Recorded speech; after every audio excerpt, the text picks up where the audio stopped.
Bonjour. Parlons d'une chose primordiale dans toute relation, le consentement. Pour commencer, la base. Ton corps et ton esprit t'appartiennent. Personne ne peut avoir de droit dessus.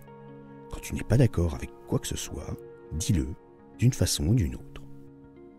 De la même façon, quand ta ou ton partenaire ou une personne croisée te dit non, il ne faut pas insister. Déjà, au risque de passer pour quelqu'un d'un peu lourd, mais en plus, cela signifie un refus pur et simple qu'il n'est pas nécessaire de discuter.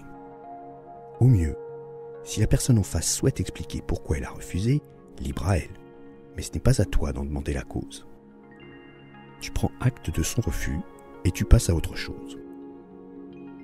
C'est évidemment une condition sine qua non pour éviter toute gêne et que le plaisir soit partagé. Mais il arrive que ce ne soit pas toujours le cas. Il arrive des moments où certains profitent de situations pour t'imposer quelque chose que tu n'as pas décidé, et cela peut être ressenti alors comme une extrême violence. On a tous en tête les gros dégueulasses qui profitent des heures de pointe du métro et de la proximité pour te toucher, quelle que soit la partie de ton corps d'ailleurs. Et pire encore, lorsqu'il vient coller ses parties intimes contre toi. La transgression est aussi terrible lorsque ce sont des personnes disposant d'autorité. En ce moment, les affaires de pédophilie chez les prêtres font les gros titres. On parle même d'agression sexuelle au sein de l'Église. On a aussi des exemples dans le milieu médical. Certains praticiens parfois dépassent les limites et profitent de l'intimité de leur cabinet pour s'autoriser des propos ou des gestes inappropriés. Une autre pression peut également venir du groupe. Toutes tes amies te disent qu'il faut avoir fait ça, sinon on n'est pas normal.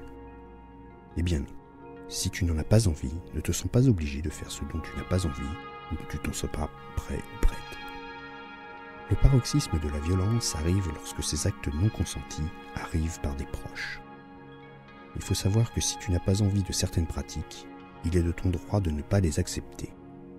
Un petit ami trop pressant qui te fait du chantage pour coucher, des demandes trop insistantes pour des pratiques qui te rebutent, par exemple la fellation, cunilingus, la sodomie, BDSM, etc. Personne n'est en droit de t'imposer quoi que ce soit. Ton corps t'appartient, je le répète, et il n'y a que toi qui peux juger si tu souhaites ou non telle ou telle pratique. Donc en résumé, on demande toujours avant action, quelle qu'elle soit, un non n'est pas un oui, un non, c'est un non. Forcer quelqu'un, c'est de la violence. Forcer quelqu'un sexuellement, c'est au mieux un attouchement, au pire un viol. Mais c'est, dans les deux cas, interdit et puni par la loi. Il n'est pas toujours simple de réagir dans ces situations en pleine conscience. Souvent, on se retrouve surpris ou surprise et l'on reste un peu paralysé, ce qui laisse souvent la porte ouverte à l'agresseur finalement. Parfois, c'est la honte qui nous submerge. Sauf que la honte ne devrait pas te toucher toi, mais plutôt celui qui t'impose quelque chose.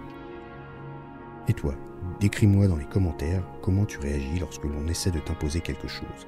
C'est toujours intéressant de partager ces petits trucs pour se sortir d'un mauvais pas ou pour faire comprendre que ça, c'est non.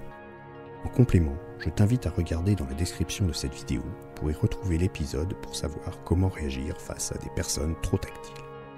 Merci de m'avoir écouté jusqu'au bout. Si cette vidéo te plaît, abonne-toi, active la petite cloche. Et si tu veux en savoir plus, inscris-toi à la newsletter, le lien est dans la description. À bientôt.